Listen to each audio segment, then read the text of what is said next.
Welcome back on capital news. चलिए देखते हैं दिल्ली की 25 फटाफट बड़ी खबरें। साथ ही डेली खबरों से अपडेट रहने के लिए चैनल को सब्सक्राइब करने के साथ वीडियो को लाइक करें। दिल्ली में रुकेगी अब बिजली कटौती। सरकार तैयार कर रही सरकार बिजली नेटवर्क में खराबी के कारण होने वाली लंबी कटौती को रोकने के लिए एक मानक संचालन प्रक्रिया एसओपी तैयार कर रही है।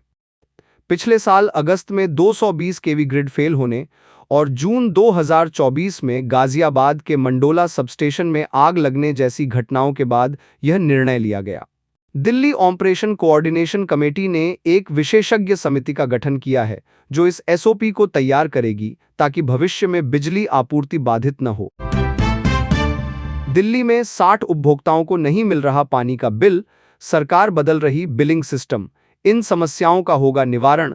दिल्ली सरकार पानी बिल प्रणाली में सुधार की तैयारी कर रही है क्योंकि 60 उपभोक्ताओं को बिल नहीं मिल रहे हैं।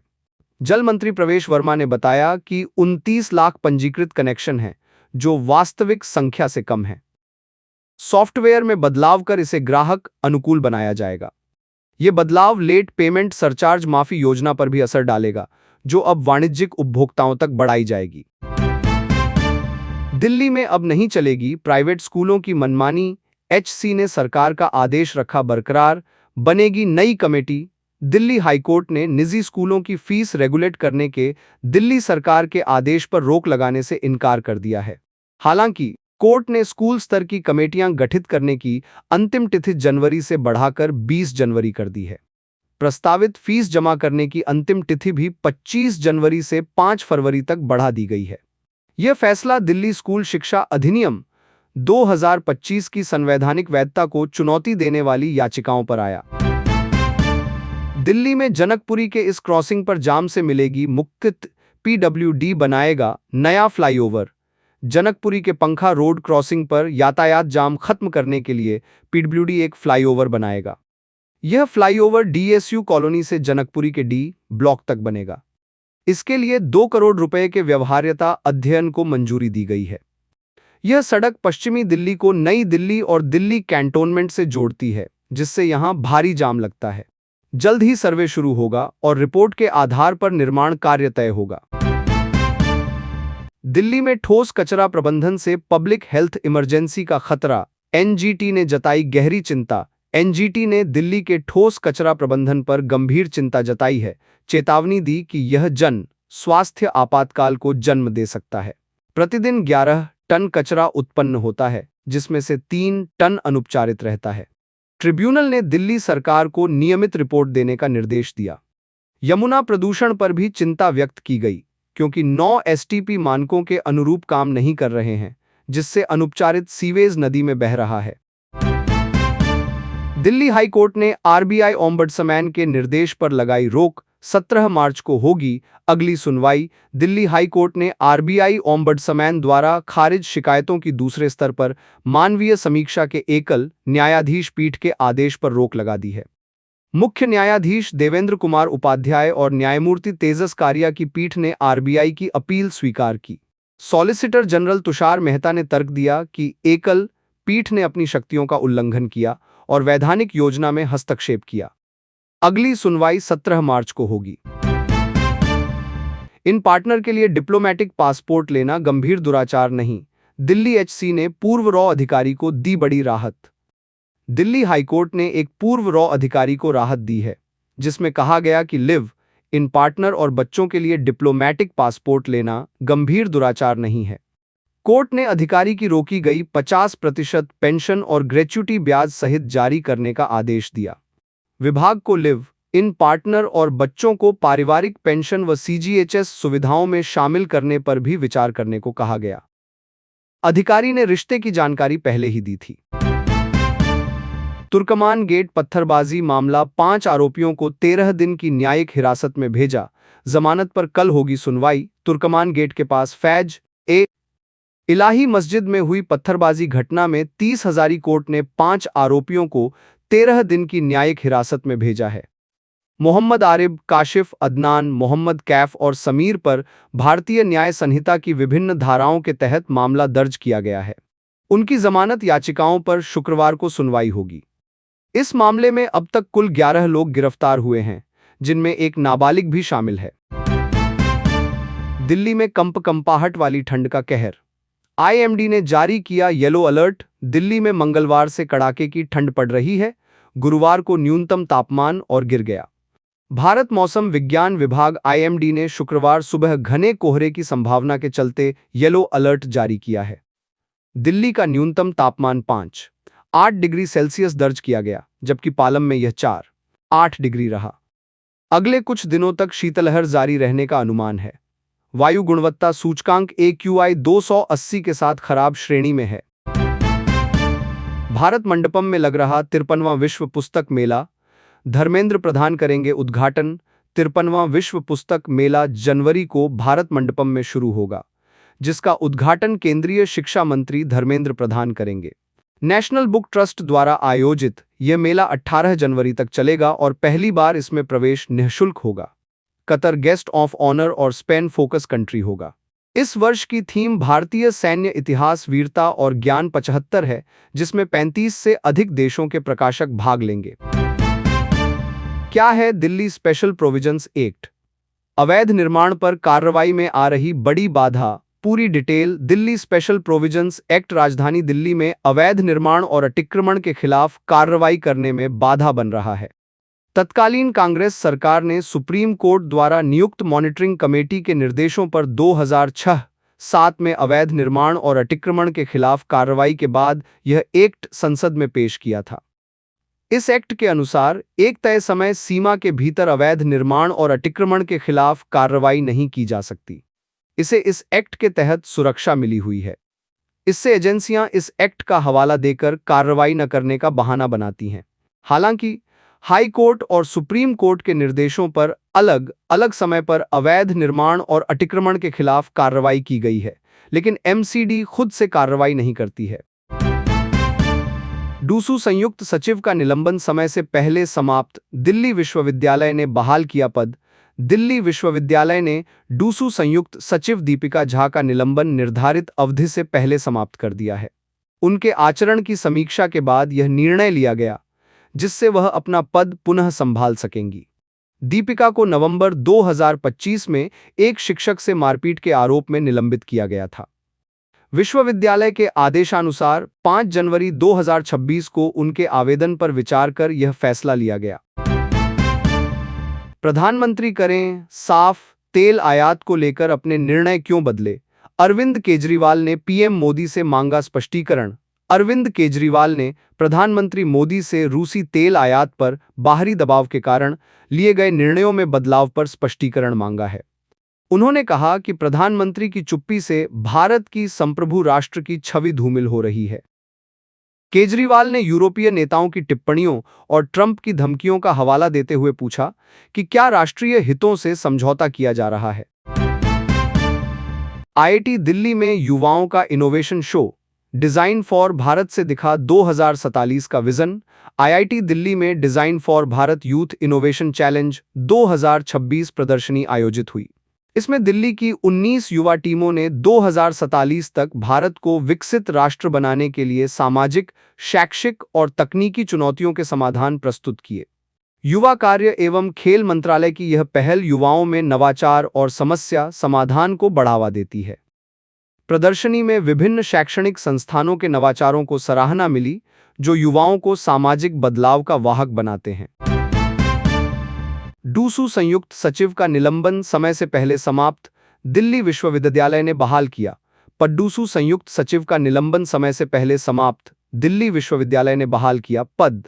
दिल्ली विश्वविद्यालय ने डूसू संयुक्त सचिव दीपिका झा का निलंबन निर्धारित अवधि से पहले समाप्त कर दिया है। उनके आचरण की समीक्षा के बाद यह निर्णय लिया गया, जिससे वह अपना पद पुनः संभाल सकेंगी। दीपिका को नवंबर 2025 में एक शिक्षक से मारपीट के आरोप में निलंबित किया गया था। विश्वविद्यालय के आदेशानुसार 5 जनवरी 2026 को उनके आवेदन पर विचार कर यह फैसला लिया गया। पहाड़गंज में होटलों में बोरवेल डी सीलिंग पर एनजीटी सख्त। दिल्ली सरकार और जल बोर्ड से मांगा जवाब। पहाड़गंज में होटलों में बोरवेल डी सीलिंग पर नेशनल ग्रीन ट्रिब्यूनल एनजीटी ने 10 दिनों के भीतर दिल्ली सरकार व दिल्ली जल बोर्ड डीजेबी से जवाब दाखिल करने को कहा है। हलफनामा दाखिल करने का निर्देश देते हुए एनजीटी चेयरमैन न्यायमूर्ति प्रकाश श्रीवास्तव की अध्यक्षता वाली पीठ ने मामले पर अगली सुनवाई 23 फरवरी 2026 के लिए स्थगित कर दी। एनजीटी ने उक्त आदेश वरुण के आवेदन पर दिया। सुनवाई के दौरान दिल्ली सरकार ने एनजीटी को बताया कि पूर्व आदेश के अनुसार जांच पूरी कर ली गई है और दिल्ली सरकार के मुख्य सचिव के हल्फनामे के साथ जांच रिपोर्ट दाखिल कर दी गई है। दिल्ली में पेयजल की शुद्धता पर उठे गंभीर सवाल। पानी जांच के लिए उपलब्ध 25 में से सिर्फ एक लैब नेबल मान्यता प्राप्त। दिल्ली में पेयजल की शुद्धता पर गंभीर सवाल उठ रहे हैं क्योंकि 25 उपलब्ध प्रयोगशालाओं में से केवल एक को ही एनएबीएल मान्यता प्राप्त है। पहले 3 लैब मान्यता प्राप्त थे, लेकिन अब सिर्फ वजीराबाद लैब ही प्रमाणित है। यह स्थिति जलजनित बीमारियों का खतरा बढ़ाती है और दिल्ली को जल जीवन मिशन के लक्ष्यों से पीछे धकेलती है। जल बोर्ड की लापरवाही के कारण लाखों लोगों के स्वास्थ्य पर खतरा मंडरा रहा है। एनएसयूटी में आज से शुरू होगा स्टार्टअप युवा महोत्सव। दिल्ली के शिक्षा मंत्री आशीष सूद करेंगे उद्घाटन। दिल्ली सरकार 9 जनवरी को एनएसयूटी द्वारका में दिल्ली स्टार्टअप युवा महोत्सव आयोजित कर रही है। शिक्षा मंत्री आशीष सूद इसका उद्घाटन करेंगे। इसका लक्ष्य दिल्ली को भारत की स्टार्टअप राजधानी बनाना, छात्र नेतृत्व वाले स्टार्टअप्स को बढ़ावा देना और कैंपस टू मार्केट इकोसिस्टम को मजबूत करना है। डीटीटी के माध्यम से 75 से अधिक छात्र जुड़े हैं और 470 से अधिक स्टार्टअप्स इंक्यूबेट किए जा रहे हैं। एएपी कार्यालय के बाहर आज भाजपा करेगी प्रदर्शन। आतिशी पर गुरु तेग बहादुर पर अपमानजनक टिप्पणी का आरोप। दिल्ली भाजपा अध्यक्ष वीरेंद्र सचदेवा ने आम आदमी पार्टी पर लोगों की आस्था का मजाक उड़ाने का आरोप लगाया। उन्होंने कहा कि नेता प्रतिपक्ष आतिशी ने सिख गुरु तेग बहादुर जी पर अपमानजनक टिप्पणी की है, जिसके लिए वे माफी नहीं मांग रही हैं। इसके विरोध में भाजपा सिख प्रकोष्ठ शुक्रवार को आप कार्यालय के बाहर प्रदर्शन करेगा। सचदेवा ने आप पर समाज तोड़ने की राजनीति करने का आरोप भी लगाया। दिल्ली में नियम कानून को सड़कों पर बेखौफ रौंद रहे ई रिक्शा इंडिया गेट तक पहुंच। चार्जिंग से 150 करोड़ की बिजली चोरी। दिल्ली में ई रिक्शा अंतिम छोर तक कनेक्टिविटी का साधन होने के बावजूद यातायात व्यवस्था के लिए बड़ी चुनौती बन गए हैं। 2-5 लाख से अधिक ई रिक्शा में से आधे बिना पंजीकरण के चल रहे हैं, जिससे दुर्घटनाएं बढ़ रही हैं और पिछले साल 31 जानें गईं। प्रतिबंधित सड़कों पर भी इनका परिचालन जारी है। अवैध चार्जिंग से 150 करोड़ की बिजली चोरी हो रही है और सरकार नई नीति पर काम कर रही है। दिल्ली में नकली ब्रांडेड कपड़ों की फैक्ट्री का भंडाफोड़। अंतर्राष्ट्रीय कंपनियों के बन रहे थे फर्जी ब्रांडेड गारमेंट। दिल्ली पुलिस की पश्चिमी जिला डीआईयू ने टोडापुर में नकली ब्रांडेड कपड़ों की फैक्ट्री का भंडाफोड़ किया है। छापेमारी में लेविस, ज़ारा और यूएसपीए जैसे अंतर्राष्ट्रीय ब्रांडों के 1919 नकली शर्ट बरामद हुए। पुलिस ने फैक्ट्री संचालक राजीव नागपाल को गिरफ्तार किया है। आरोपित इन नकली कपड़ों को असली बताकर बाजार में बेचने की फिराक में था। पुलिस अब कच्चे माल के स्रोत और वितरण नेटवर्क की जांच कर रही है। दिल्ली के द्वारका में चरणबद्ध तरीके से शुरू होगा भारत वंदना पार्क। पहले चरण में खुलेंगे रेस्तरां व फूड कियोस्क। द्वारका सेक्टर 20 में बन रहा भारत वंदना पार्क अब चरणबद्ध तरीके से खुलेगा। फरवरी में दर्शकों के लिए खुलने की संभावना है। डीडीए ने रेस्तरां, फूड कियोस्क और अन्य सुविधाओं के संचालन के लिए निविदाएं आमंत्रित की हैं। यह पार्क बेल्जियम के मिनी यूरोप की तर्ज पर बन रहा है, जिसमें भारत की सांस्कृतिक विविधता और विभिन्न राज्यों के स्मारकों की प्रतिकृतियां होंगी। दिल्ली में पानी का गंभीर संकट। घरों में बदबूदार पानी की हो रही सप्लाई। पीना तो दूर, नहाना और खाना पकाना भी हुआ मुश्किल। मध्य दिल्ली के नबी करीम, प्रेम नगर, राजेंद्र नगर और दरियागंज जैसे इलाकों में लंबे समय से गंदे और बदबूदार पानी की आपूर्ति गंभीर समस्या बनी हुई है। लोग पीने के साफ पानी के लिए संघर्ष कर रहे हैं, बोतल बंद पानी खरीदने या मंदिरों/नालों से पानी भरने को मजबूर हैं। दिल्ली जल बोर्ड और विधायक कार्यालय में बार बार शिकायत के बावजूद कोई कार्रवाई नहीं हो रही, जिससे निवासियों में रोष है। रामलीला मैदान का ही हिस्सा बनेगी अतिक्रमण मुक्त जमीन। फैज ए इलाही मस्जिद के पास से उठा 250 ट्रक मलबा। तुर्कमान गेट के सामने फैज ए इलाही मस्जिद के निकट से अतिक्रमण हटाने का कार्य दूसरे दिन भी जारी रहा। दूसरे दिन अवैध तौर पर बनाए बैंक्वेट हॉल के विभिन्न कमरों को तोड़ा गया।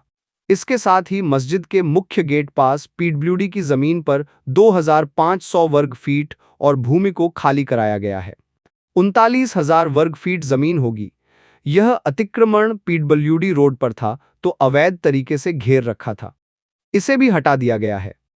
एमसीडी के अनुसार कुल 39,000 वर्ग फीट जमीन खाली कराया जाना है। अधिकारियों के अनुसार अभी बड़ी मात्रा में मलबा पड़ा हुआ है। जैसे ही मलबा साफ हो जाएगा वैसे ही जमीन का माप किया जाएगा। इसके बाद यहां पर चारदीवारी की जाएगी और इस खाली कराई गई भूमि को रामलीला मैदान का हिस्सा बनाया जाएगा। दिल्ली में आवारा कुत्तों का आतंक। एससी के आदेश के बावजूद समस्या के समाधान पर कछुआ चाल चल रही एमसीडी। सुप्रीम कोर्ट के आदेश के बावजूद दिल्ली में आवारा कुत्तों की समस्या पर एमसीडी की कार्रवाई धीमी है। द्वारका में एक बुजुर्ग की मौत के बाद भी समाधान केवल फीडिंग पॉइंट और नोडल अधिकारियों तक सीमित है। खतरनाक कुत्तों के लिए शेल्टर बनाने की प्रक्रिया अभी भी फाइलों में है, जिससे लोग लगातार हमलों का शिकार हो रहे हैं। एनडीएमसी ने भी फीडिंग पॉइंट बनाए हैं, लेकिन शेल्टर खाली हैं। देशभक्ति की पहचान है विश्वविद्यालय। नारेबाजी विवाद पर वाइस चांसलर बोली, जेएनयू को उन्मादी अल्पसंख्यक से न जोड़े। जेएनयू की कुलगुरु शांतिश्री धुलीपुड़ी पंडित ने हालिया नारेबाजी विवाद पर कहा कि कुछ उन्मादी तत्व पूरे विश्वविद्यालय का चरित्र तय नहीं करते।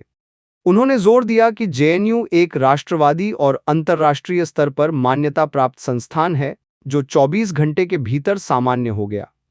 कुलगुरु ने प्रधानमंत्री और गृह मंत्री के खिलाफ नारों के बाद यह टिप्पणी की, जिसमें उन्होंने विश्वविद्यालय की देशभक्ति पहचान पर बल दिया। अवैध रूप से रह रहे बांग्लादेशी नागरिकों की धरपकड़ तेज। दिल्ली पुलिस ने विशेष अभियान चलाकर 20 को पकड़ा। दक्षिणी पूर्वी दिल्ली पुलिस ने विशेष अभियान चलाकर 20 अवैध बांग्लादेशी नागरिकों को गिरफ्तार किया है।